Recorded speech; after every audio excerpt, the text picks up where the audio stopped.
আচ্ছা, আজকে আমাদের HTML এর প্র্যাকটিক্যাল ক্লাস 2 নম্বর ক্লাস, তাই না? গতদিনে HTML এর কী বিষয় আমরা দেখছিলাম? HTML এর একটা ফাইল কিভাবে স্টার্ট করতে হয়, এরপরে হচ্ছে বেসিক যে কিছু ট্যাগ যেগুলা, মানে কিভাবে HTML এর কন্টেন্টটা কীরকম থাকে, HTML ট্যাগ দিয়ে এটা র্যাপিং করা থাকে। এরপরে এটার দুইটা মেজর পার্ট থাকে, একটা হচ্ছে হেড সেকশন, একটা হচ্ছে বডি সেকশন। এরপর বডি সেকশনের মধ্যে আমরা কী করছিলাম, বডি সেকশনের মধ্যে আমরা দু একটা H1 ট্যাগটা ইউজ করছিলাম, P ট্যাগটা ইউজ করছিলাম। এগুলো করে কিছু কিছু জিনিস আমরা দেখছি গতকাল, তাই না? তো আজকে আমরা ওই জিনিসগুলো দেখার পাশাপাশি আরেকটু অ্যাডভান্স হব। এটা যে বইটা আমরা আমাদের কাছে আছে, তথ্য যোগাযোগ প্রযুক্তি ইন্টারমিডিয়েটের মাহবুবুর রহমান স্যারের সিস্টেক পাবলিকেশনের এই বই থেকে যে ব্যাপারগুলো দেখানো হয়েছে ওইগুলো আমরা একটু দেখার চেষ্টা করব। তো যখন আমরা এটা প্র্যাকটিস করতে যাব, তো ফার্স্টে কি করতে হয়, আমাদের একটা ফাইল ক্রিয়েট করতে হয়, তাই না? একটা ফাইল ক্রিয়েট করতে হয়। সেই ফাইলটার নাম আমরা যে কোনো নামই দিতে পারি। যেমন গতকাল শুরুর ফাইলটা বা ইন্ডেক্স হোম পেজের ফাইলটা সাধারণত আমরা index.html দিয়ে থাকি। index.html এক্সটেনশনটা কী হবে, HTML ফাইলের এক্সটেনশনটা কী নামে সেভ করতে হবে, .html। এই ফাইলটাকে তখন আমরা কী করতে পারবো, ব্রাউজারে দেখতে পারবো, ঠিক আছে? আর এটার মধ্যে কোড লেখার জন্য আমি একটা কোড এডিটর বা টেক্সট এডিটর দিয়ে এখানে কোডটা লেখা হয়। একদম বেসিক লেভেলের টেক্সট এডিটর, যেটা সব কম্পিউটারের মধ্যেই এমবেড করা আছে, অ্যাভেলেবল আছে, সেটা হচ্ছে নোটপ্যাড, ঠিক আছে? নোটপ্যাড যে মানে যে কোনো কিছু আমি লেখার জন্য এই যে একটা নোটপ্যাড আমি ডকুমেন্ট খুললাম, তো এটার মধ্যে আমি যে কোনো কিছু লিখতে পারি। বুঝে গেছে কথাটা? একদম এটা হচ্ছে একটা বেসিক লেভেলের টেক্সট এডিটর। এছাড়াও অ্যাডভান্স লেভেলের টেক্সট এডিটর আছে, বিভিন্ন ধরনের টেক্সট এডিটর আছে, যেরকম নোটপ্যাড প্লাস প্লাস আছে, এরপরে হচ্ছে সাবলাইম টেক্সট আছে, ভিজুয়াল স্টুডিও কোড আছে।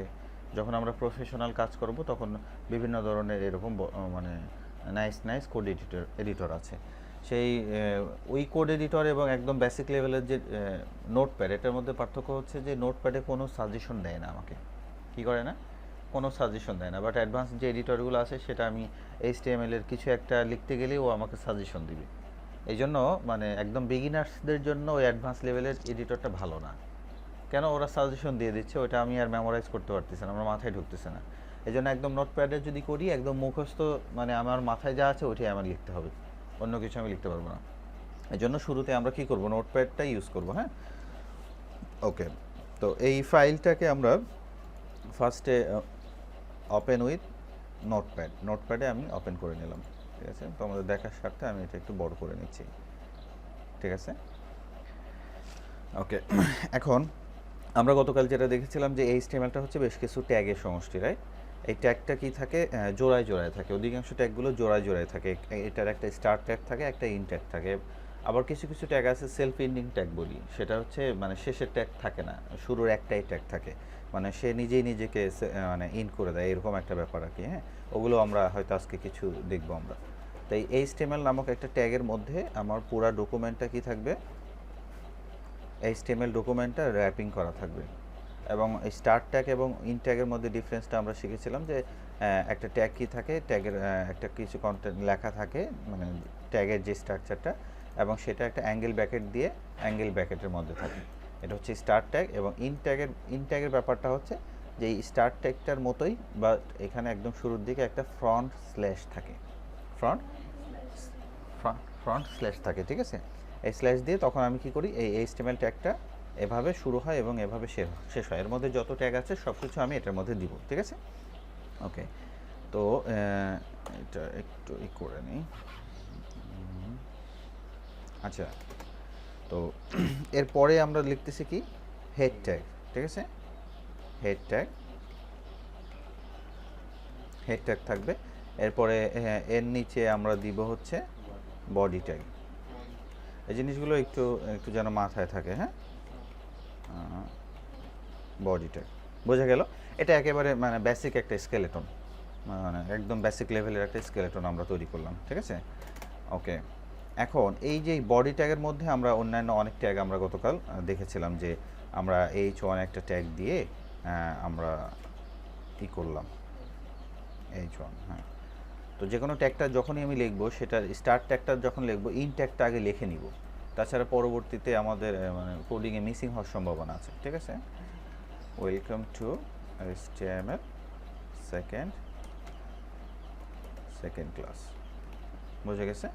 এখন এইটাকে যদি আমি ব্রাউজারে দেখতে চাই তাহলে কিভাবে দেখব? যে যেখানে আমি ফাইলটা ক্রিয়েট করেছিলাম এটাকে যদি আমি ব্রাউজারে ওপেন করি তখন আমি দেখব যে welcome to HTML second class. এবং এটা যদি আমি সোর্স কোড দেখতে চাই রাইট বাটনে ক্লিক করে ভিউ পেজ সোর্স যদি দেখি তখন দেখব যে কি যে আমরা যে কোডটা লিখেছিলাম ওই কোডটাই এখানে আছে। বুঝা গেল কিনা আমার কথাটা? ওই কোডটাই এখানে আমি দেখতে পাবো। তো একেবারে সিম্পল একটা HTML ডকুমেন্ট আমরা গতকাল ক্রিয়েট করেছিলাম। গতকাল আরও কিছু জিনিস শিখেছিলাম যে এই ইসের নিচে আমরা যদি একটা প্যারাগ্রাফ ইউজ করতে চাই তাহলে কি হবে আমাদের এটা এই পি ট্যাগ দিয়ে আমরা প্যারাগ্রাফটা ইউজ করি। যেরকম যে একটা প্লেন প্যারাগ্রাফ লিখতেছি, হ্যাঁ, in this class we are trying to learn, তারপরে HTML প্র্যাকটিক্যালি বানান কি সিঙ্গেল এল না ডাবল এল? হ্যাঁ, ডাবল এল তো, হ্যাঁ। ওকে, তাহলে এটা যখন আমরা সেভ করে যখন আমি দেখব তখন দেখব যে ওই প্যারাগ্রাফটাও এখানে আমার চলে আসছে। ঠিক আছে? ওকে, ভালো কথা। তো এখন আজকে নতুন আরও কিছু জিনিস শিখি যে এই হেড ট্যাগের মধ্যে আমরা আসলে কি ইউজ করতে পারি। ঠিক আছে? হেড ট্যাগের মধ্যে আমরা কি লিখতে পারি? হেড ট্যাগের মধ্যে হ্যাঁ হেড ট্যাগের মধ্যে বেশ কয়েকটা হেড সেকশনটার মধ্যে বেশ কয়েকটা ট্যাগ আসে। এর মধ্যে বড় একটা ব্যাপার হচ্ছে টাইটেলটা কোথায় দেখা হয় আসলে আমরা একটু দেখে আসি যে এই যে আমরা যখন অনেকগুলো ট্যাব ওপেন করি এইগুলোকে ট্যাব বলি। ব্রাউজারের এক একটা ট্যাব, নতুন একটা ট্যাব যদি আমি এখানে ক্রিয়েট করতে চাই এখানে আমি একটা ট্যাব ক্লিক করে নতুন একটা ট্যাব ওপেন করব।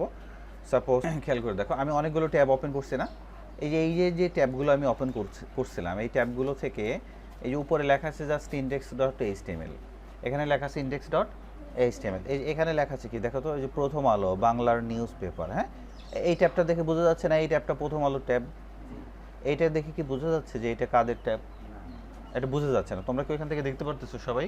হ্যাঁ, আবার স্কুল নামে খুব জনপ্রিয় একটা অনলাইন টিউটর আছে। হ্যাঁ, অনলাইনে আমরা এটা শিখতে পারি। এখানে দেখো তো এই টাইটেলটা কি দেওয়া আছে, এই যে এখানে কার্সর ধরলেই টাইটেলটা আসতেছে W3 অনলাইন ওয়েব টিউটোরিয়ালস। ঠিক আছে, এখানে যদি আমি কার্সরটা ধরি প্রথম আলো বাংলা নিউজ পেপার, মানে আমি যদি এখানে 5টা ট্যাব ওপেন করে থাকি এই 5টা ট্যাবেকে আমি আলাদা আলাদাভাবে চিনতে পারতেছি এই টাইটেলটা থেকে। বোঝা গেছে যে আমি ওই সাইটের মধ্যে গিয়ে দেখতে হচ্ছে না এটা কি প্রথম আলো, গিয়ে দেখতে হচ্ছে না এটা কি W3 স্কুল, এটা ওই রকমভাবে গিয়ে মানে দেখার দরকার হচ্ছে না। তো এই জন্য এইটা আছে কোথায়, এই জিনিসটা দেওয়া আছে টাইটেলের মধ্যে। হ্যাঁ, দেখো আমরা এটা একটা টাইটেল ইউজ করব এখন। এই টাইটেলটা হচ্ছে যে TITLE, টাইটেল সিম্পল স্পেলিং, এরপরে হচ্ছে /TITLE। বুঝে গেল? এখন এটার মধ্যে আমার এই পেজটা কি ধরনের পেজ, মানে কিসের পেজ? আমার যে এটা হোম পেজ, অ্যাবাউট পেজ, নাকি ব্লগ পেজ, না কি পেজ? আমি যে কোনো কিছু দিতে পারি। যেরকম আমি জাস্ট দিলাম হচ্ছে HTML সেকেন্ড ক্লাস। ঠিক আছে, এটা দিয়ে আমি এই পেজটাকে সবচেয়ে ভালো বোঝা যাচ্ছে না এই কথাটা দিলে এই টাইটেলটাই দিলাম। এখন যদি আমি এটাকে রিলোড দিই তখন দেখো তো এই যে টাইটেলের যে স্পেসটা আছে ট্যাবে এখানে কি লেখা আছে HTML সেকেন্ড ক্লাস। বোঝা যাচ্ছে? ঠিক তেমনইভাবে আমার যদি আরেকটা পেজ থাকতো সেটা হচ্ছে 3 নম্বর ক্লাস, সেটা যদি পাশেই ওপেন করা থাকতো তাহলে সেটা দিতাম আমি HTML থার্ড ক্লাস। তো তাইলে আমার এখানে হচ্ছে বুঝতে সমস্যা হতো না, বা সেকেন্ড লেকচার, হ্যাঁ, বুঝতে কোনো অসুবিধা হতো না। আমি কি টাইটেলের ব্যাপারটা বোঝাতে পারলাম কিনা? হ্যাঁ, হেড ট্যাগের মধ্যে একটা সিম্পল এই টাইটেল ট্যাগটাই আমরা শিখতে পারি। আজকে আরও 5-6টা ট্যাগ আছে এখানে, মেটা ট্যাগ আছে, স্ক্রিপ্ট আছে, স্টাইল লিঙ্কিং করার জন্য স্টাইল ইউজ করা হয়ে থাকে এখানে, মেটা ডেসক্রিপশন আছে। ঠিক আছে, এই ধরনের বেশ কয়েকটা 5-7টা ট্যাগ আরও আছে। আমরা একদিনে সবগুলো মাথায় না নিয়ে একটা একটা করে আমরা শিখবো। ঠিক আছে, ওকে। এখন আমরা কি শিখতে পারি, তো আমাদের বইতে কি আছে দেখি তো একটু। আচ্ছা, খেয়াল করো যে আমরা আরও কিছু মানে টেক্সটের HTML সিনটেক্স নামে কিছু জিনিস আছে। HTML সিনটেক্স, এই সিনটেক্সগুলোর মধ্যে কয়েক ধরনের সিনটেক্স আছে। একটা হচ্ছে বোল্ডেড টেক্সট, হ্যাঁ বোল্ডেড টেক্সট আছে, এরপরে হচ্ছে তোমার হচ্ছে ইতালিক, হ্যাঁ ইটালিসাইড, ইটালিক টেক্সট, এরপরে হচ্ছে ডিলিটেড টেক্সট, এরপরে আছে হচ্ছে তোমার আর কি কি আছে, বিগ টেক্সট, হ্যাঁ বিগ টেক্সট আছে, এরপরে আছে হচ্ছে তোমার কি এটা, ঠিক আছে এরকমভাবে বেশ কিছু টেক্সট আছে, হ্যাঁ তো এই টেক্সটগুলো, এই বোল্ডেড টেক্সট, ইতালিক টেক্সট, এইগুলো কেমন, এই জিনিসগুলো আমরা একটু প্র্যাকটিক্যালি আমরা ইউজ করে করে দেখার চেষ্টা করি, ঠিক আছে। কোথায় আমরা লিখলাম সেটা,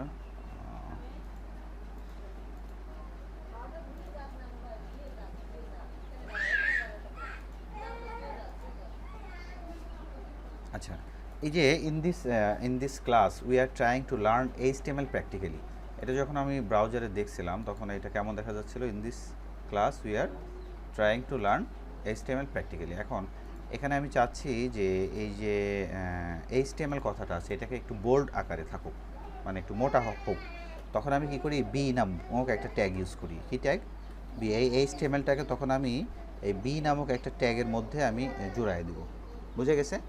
এটাকে যখন আমি সেভ করে দেখবো তখন দেখবো কি এই এইচটিএমএলটা কী হয়েছে, একটু মোটা আকারে হয়ে গেছে, জিনিসটা কি বুঝে গেল, হ্যাঁ আচ্ছা। এরপরে আমরা এখানে দিতে চাচ্ছি যে এইটা এর নিচে আর একটা প্যারাগ্রাফ দিই আমরা, ঠিক আছে ওকে, এইটা একটা প্যারাগ্রাফ দিলাম, প্যারাগ্রাফটা পি, ঠিক আছে ওকে।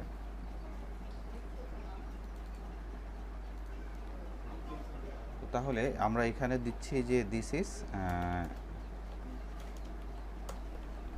ইতালিক ফরম্যাটেড টেক্সট, ঠিক আছে। এটা যদি আমি দিই এটা তো নর্মালি পি আকারেই আসবে নাকি, এটা কি ইতালিক ফরম্যাটে আসবে না। তো এখানে যখন আমি আনতে চাই তখন আমাকে কি করতে হবে, এখানে একটা আই নামক একটা ট্যাগ, ইতালিক ট্যাগের কি করতে হবে, এটা আইটা আমাকে এখানে ইউজ করতে হবে। ইতালিক টেক্সটটা কেমন থাকে, একটু বাঁকা থাকে না, একটু বাঁকা থাকে কিনা, একটু অ্যাঙ্গেল করা থাকে এইরকম, দেখো একটু বাঁকা ফরম্যাটে আছে, এটা হচ্ছে কি ইতালিক টেক্সট, হ্যাঁ। এখন কোনো কারণে আমাকে একটা দিতে হলো যে মানে আন্ডারলাইন না, ঠিক এটা হচ্ছে একটা টেক্সট লিখবো বাট এটাকে মানে কেটে দেয়া থাকবে, ঠিক আছে, এটাকে কি থাকবে, এটা হচ্ছে ডিলেট করা থাকবে, দিস ইজ ডিলেটেড, হ্যাঁ ডিলেটেড টেক্সট, ঠিক আছে। তাহলে ডিলেটেড টেক্সটটাকে লিখবো আমরা কি, ডিইএল, মানে ডিলেটের ফার্স্টে কিছু সিম্পল কিছু কথা, 3টা ওয়ার্ড দিয়ে যখন এটা লিখবো তখন কি করছি দেখো, টেক্সটটা লেখার পরে এটাকে যে আমাদের অনেক সময় দরকার হয় না যে আমি কেটে দিলাম, এরকমভাবে আমি এটা থাকবে। কটা জিনিস শিখলাম আমরা, 3টা। স্মল টেক্সট শিখবো আমরা এখন। এই স্মলটা হচ্ছে সাপোজ আমরা পি ট্যাগ এখানে আমি দিলাম, পি ট্যাগের মধ্যে আমি চাচ্ছি যে this will be small text, বুঝে গেল। তাহলে এটাকে আমরা কীরকম একটা ট্যাগ দিয়ে জুড়ে দিব, স্মল, ঠিক আছে, স্মলই তো না, হ্যাঁ স্মল।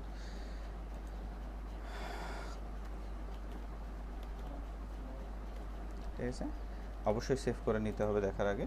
তখন দেখো তো এটা একটু ছোট আসতেছে কিনা, অন্যদের থেকে নর্মাল প্যারাগ্রাফ থেকে দেখো একটু ছোট আসতেছে, হ্যাঁ এটা ছিল নর্মাল ফর্ম, এটা থেকে এটা কি আসতেছে, একটু ছোট আসতেছে। ঠিক তেমনইভাবে যদি আমি বিগ ইউজ করতাম, বিগ ইউজ করলে কি হতো, এটা বড় হতো।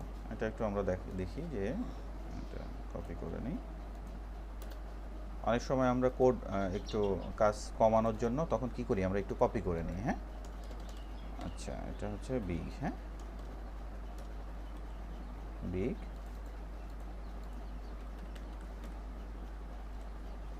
ফরম্যাট,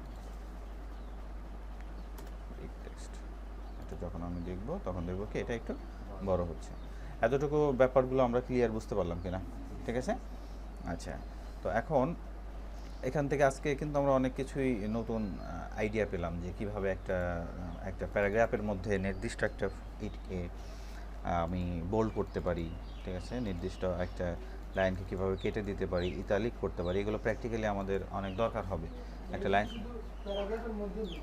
না না না প্যারাগ্রাফ না, যে কোনো জায়গাতে। এই যে সাপোজ ডিলেটেড টেক্সট করলাম আমরা, হ্যাঁ, ডিলেটেড টেক্সট করতে চাচ্ছি বা ইতালিক করতে চাচ্ছি। দেখো আমি এই যে প্যারাগ্রাফ H1 যেটা ইউজ করছিলাম, সেই H1 এর মধ্যে এই যে HTML সেকেন্ড ক্লাস, হ্যাঁ, এই সেকেন্ডটাকে আমরা ইতালিক করে দিব। সেকেন্ড ক্লাস এটাকে আমরা ইতালিক করে দিব। এটা একটু মাথা খাটাতে হবে যে আসলে ব্যাপারটা কেমন হওয়ার কথা ছিল। ঠিক আছে, এই যে এইটাকে আমরা কি করলাম, ইতালিক করে ফেললাম বা করে ফেললাম। তার মানে আমি এই যে এই কন্টেন্টগুলোকে যে কোনো জায়গাতে আমি ইউজ করতে পারি। বুঝে গেছে? হ্যাঁ, ওই ব্যাপারটাও তো আছেই যে এটা আমরা এই H1টা হচ্ছে সবচেয়ে বড় হেডিং যেটা, সেটা H1 হয়। হ্যাঁ, এর থেকে আরও ছোট ছোট হেডিং যদি আমি করতে চাই, 6টা হেডিং আমি করতে পারি টোটাল। যেরকম আমার এখানে আছে হচ্ছে H2 আমি দিতে পারি। ঠিক আছে, this is header 2।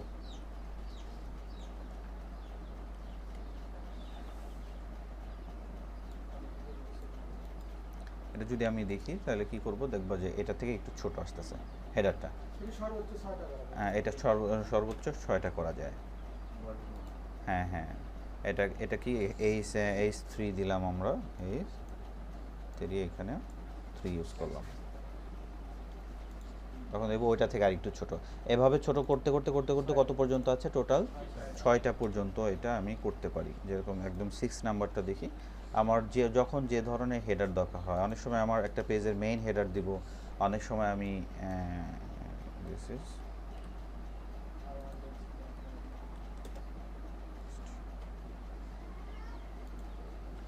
হেডারটা একদম ছোট, হেডারটা একদম ছোট, টেক্সটের সাইডও ছোট এবং ধীরে ধীরে ধীরে ধীরে এটা ছোট হবে।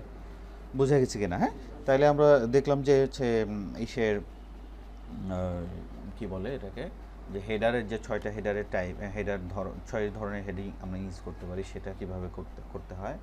প্যারাগ্রাফ কিভাবে ইউজ করতে হয়, সেই প্যারাগ্রাফের মধ্যে কোনো একটা ওয়ার্ড বা নির্দিষ্ট একটা প্যারাগ্রাফকে কিভাবে বোল্ড করতে হয়, কিভাবে একটা প্যারাগ্রাফকে ইতালিক করতে হয়, কিভাবে ডিলিটেড স্টাইল করতে হয়, স্মল করতে হয়, বিগ টেক্সট করতে হয়। হ্যাঁ হ্যাঁ, এটা তো 6 বারে কোনো কথা নাই। এটা হচ্ছে 6টা লেভেল ছিল এটা, H1 H2 H3 H4 H5 H6, 6টা লেভেল। এখন যে টাইপের হেডার তোমার দরকার হবে, ঠিক আছে, সেটা তুমি ইউজ করবা। বুঝে গেছে? বোর্ডের মধ্যে যত ইচ্ছা, মানে H7 ইউজ করতে চাচ্ছ? হ্যাঁ, প্যারাগ্রাফ এটা তো যত ইচ্ছা তত তুমি ইউজ করতে পারবো। এই যে দেখো প্রথম আলো এদের ভিউ পেজ সোর্সে দাও, দেখবা যে এটা হাজার হাজার প্যারাগ্রাফ সে ইউজ করছে। এই যে এগুলো সব প্যারাগ্রাফ। এই যে টেক্সট আছে না এখানে, হেফাজত ইসলামের সদ্য সাবেক আমিরুল জুনায়েদ বাবরকে আহ্বান করে, এটা একটা প্যারাগ্রাফ। ইন্সপেক্ট করে দেখো, তুমি ইন্সপেক্ট করে দেখো যে এটা এই যে একটা প্যারাগ্রাফ, এটা কি, এই যে পি ট্যাগ।